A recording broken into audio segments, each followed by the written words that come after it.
नमस्कार, NMF news पर आप सभी का बहुत स्वागत। मैं हूं आपके साथ अभिषेक पंडित। आज बात करेंगे अमेरिका की और इजराइल की, नेतन्याहू की। लेकिन आप उससे पहले आप ये भी समझेंगे आज इस खबर में कि अमेरिका युद्ध में कैसे झोंकता है दुनिया को और फिर उन युद्धों को कैसे अपने हिसाब से चलाता है। अगर आपको याद हो तो यूक्रेन ने रूस पर लंबी दूरी की मिसाइलें दागी थी, जिसकी परमिशन अमेरिका ने दी थी। जब तक अमेरिका ने परमिशन नहीं दी थी, अमेरिका ने मिसाइलें यूक्रेन को नहीं दी थी, तब तक यूक्रेन वो मिसाइलें नहीं दाग पाया था, जिसके बाद रूस ने हालांकि बहुत गंभीर हमला यूक्रेन के ऊपर किया था।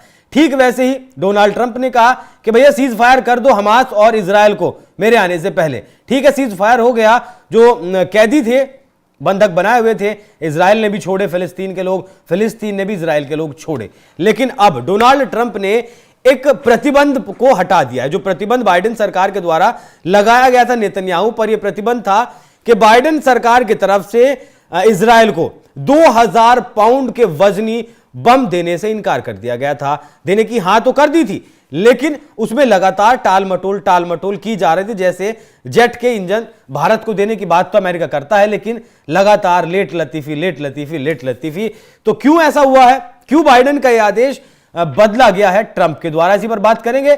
बात करने के लिए मेरे साथ मौजूद है हमारे वरिष्ठ सहयोगी पंकज प्रसून। सर, बहुत बहुत स्वागत। क्या ये रेसिस पीरियड है जिस तरीके से स्कूल में होता है, भैया हाफ टाइम में पढ़ लिया, अब लंच कर लीजिए, फिर अगली पढ़ाई करेंगे? सबसे पहले खबर बता देते हैं कि खबर क्या है जी। खबर यह है कि अमेरिका ने 2000 पाउंड के जो बॉम्ब्स जो इजराइल एयरफोर्स इस्तेमाल करती है उसे देने की मंजूरी दे दी है। इजराइल ने इसके लिए पेमेंट बहुत पहले कर दिया था, पिछले साल मई में ही। लेकिन उसके बाद राफा का युद्ध हुआ और जो बिडेन ने कहा कि नहीं, अगर हम इजराइल को अभी ये दे देंगे इतना हैवी बॉम्ब, तो वो क्या करेगा, राफा में युद्ध छेड़ देगा, राफा पे कब्जा कर लेगा और बहुत सारे लोग मारे जाएंगे। हालांकि इजराइल ने कब्जा कर लिया। राफा तो उसने फिर भी साफ किया। हाँ, जो 10 लाख के करीब आबादी थी राफा की, अधिकतर लोग भाग गए और जो भी हुआ राफा में वो हम सब जानते हैं, कोई फायदा हुआ नहीं। उसके बाद इजराइल लगातार मांगता रहा कि भैया पेमेंट ले लिए हो, बम कब दोगे। तो ये टाल मटोल करता रहा वो जो बाइडेन था, और उसने कहा कि देखिए हमने अपने डिसीजन से गाजा में और नरसंहार होने से रोक दिया है। अब ट्रंप साहब जब आए तो उन्होंने अपने शपथ ग्रहण जो भी संभाली है कुर्सी, उसके ठीक 5 दिन के अंदर वो कहा कि जब ये सामने वाला पेमेंट कर चुका है, हमारे यहां स्टोर है तो दे दो उसे, पेमेंट ही नहीं लेना था। अब ऐसा थोड़ी होता है कि पैसा ले लिया और माल नहीं दे रहे हो। बोले कि हमने, और ट्रंप ने ट्वीट कर खुद ही जानकारी दी है कि इजराइल को हमने वो दे दिया है और ये इजराइल की एयरफोर्स को फायदा वगैरह होगा। ये सब इजराइल ने बकायदा शुक्रिया अदा किया है इसके लिए ट्रंप का, और ये कहा है कि दोस्त तो ऐसा होना चाहिए जो अपने वादे पे खरा उतरे। अब कहानी का दूसरा हिस्सा शुरू होता है। आपको ये पता है कि सीज फायर हुआ है। ट्रंप ने ही करवाया था। उन्होंने कहा था कि मैं मेरे शपथ लेने से पहले अगर युद्ध बंद नहीं होता मिडिल ईस्ट में तो आई विल क्रिएट हैवॉक, मतलब वहां मैं नरक बना दूंगा, इतना बम मारूंगा कि सब धुआं धुआं हो जाएगा। तो इनके इस प्रेशर के बाद से इजराइल और हमास ने सीज फायर की घोषणा की और दोनों तरफ से जो कैदियों को छोड़ा गया वो आपको पता है। बहुत सारे रणनीतिक विशेषज्ञ ये कह रहे हैं कि हमास तो जो करना था गाजा में वो इजराइल ने कर दिया। ये थोड़ा कूलिंग पीरियड है। सेनाएं थक चुकी हैं इजराइल के भी, और फिर से ये जो आयुध भंडार हैं वो खाली हो गए हैं जी।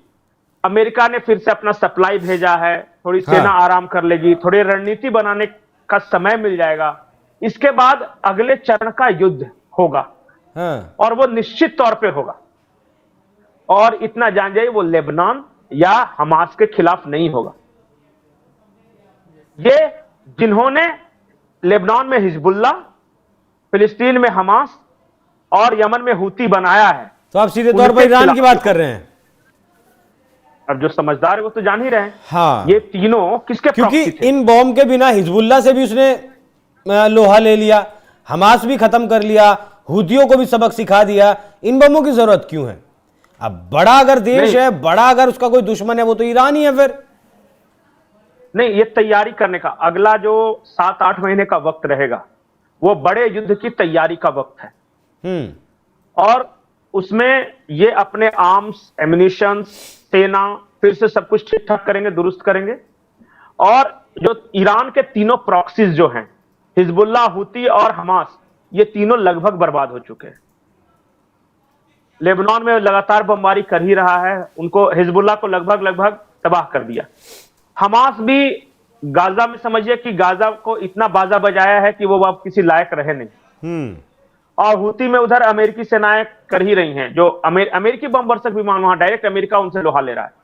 तो उन तीनों की शक्ति बहुत क्षीण हो चुकी है। लेकिन जिन्होंने अरब जगत में इन प्रॉक्सीज को खड़ा किया, उसका क्या किया जाए, क्योंकि पनिश तो उन्हीं को करना है ना। ये हमास ने जो दुस्साहस किया था इजराइल में, ये तो अपने मास्टर्स के कहने पे ही किया था। इस बात का अंदाजा ईरान को लग चुका है। और इसलिए ईरान ने आनन फानन में रशिया के साथ स्ट्रेटेजिक अलायंस किया 20 साल के लिए। अब चाइना से हथियार ले रहा है।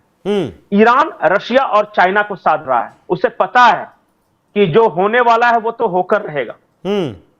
कब होगा, तारीख पे बहस हो सकती है। मैं 7-8 महीने कह रहा हूं, हो सकता है कि थोड़ा पहले या थोड़ा बाद में हो जाए। लेकिन ईरान को सबक जरूर सिखाएगा अमेरिका और इजराइल मिलकर। इस बात को लिख कर रख लीजिए। हाँ, ईरान आपका रशिया से खरीद रहा है हथियार, अब चाइना ने भी सप्लाई शुरू कर दी है, तो इधर अमेरिका ने नेतन्याहू को सप्लाई शुरू कर दी है। यही बात नहीं, और अमेरिका और इजराइल के संयुक्त हमले से, और अमेरिका इजराइल नहीं, सऊदी अरब इस बार इजराइल के कैंप की तरफ रहेगा।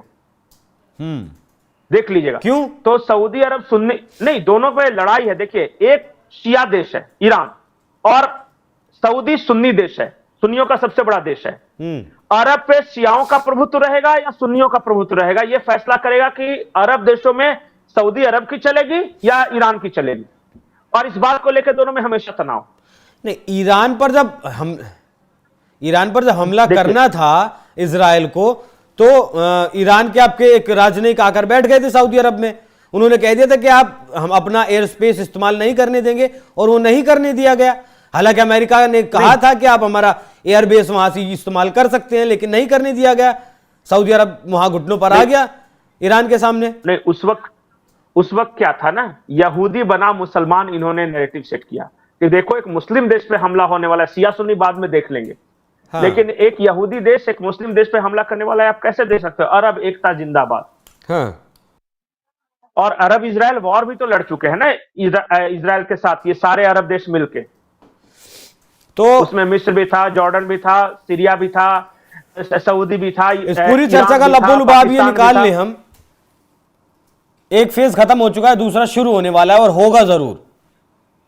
बड़ा फेज शुरू होने वाला है। अब छोटा खत्म हुआ है। पिछले साल, हाँ, 1.5 साल में ये ट्रायल था। पहले प्रॉक्सीज को काटा गया।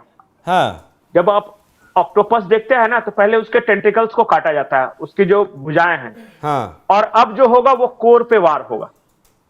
ठीक है। और उसके लिए तैयारियां शुरू हो चुकी हैं धीरे धीरे, और दोनों तरफ से हो चुकी है। देखिए, रशिया और चाइना मिलकर अगर इस युद्ध को टाल ले, बचा ले, हाँ, तब तो मैं नहीं कह सकता, क्योंकि ईरान अगर अकेला रहेगा तब तो मारेगा घुस के, अमेरिका इजराइल दोनों। लेकिन अगर अमेरिका इजराइल को लगेगा कि इनके पीछे रशिया और चाइना खड़ा है, तो हो सकता है कि वो थोड़ा ठिठक जाए, थोड़ा रुक जाए। तो चलो देखते हैं कि दूसरे तरीके से कर सकते हैं। ठीक है। सिर्फ इसका होगा, और इसीलिए जल्दीबाजी में चाइना के साथ भी स्ट्रेटेजिक अलायंस करने वाला है ईरान, होने वाला है, और रशिया के साथ कर चुका है। और ईरान जल्दी जल्दी भारत के साथ भी संबंध ठीक कर रहा है। और उन्होंने कहा है, अब भारत ने तो कहा है कि ये आपकी लड़ाई है, हम इसमें तो कहीं है ना 3 में ना 13 में, हमें क्यों इन सब चीजों में फंसाते हो। ठीक है। चाइना इंडिया के साथ अच्छा रिश्ता कर रहा है। दुनिया में खेमेबंदी चल रही है कि हाँ। किसके खेमे में कौन। ठीक है। और उसी की सारी लड़ाई है।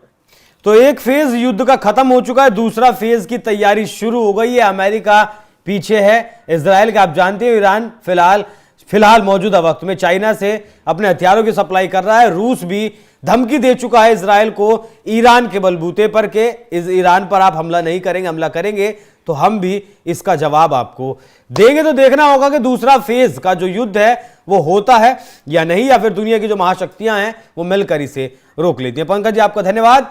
चर्चा दर्शकों कैसी लगी कमेंट कर जरूर बताइएगा। नमस्कार।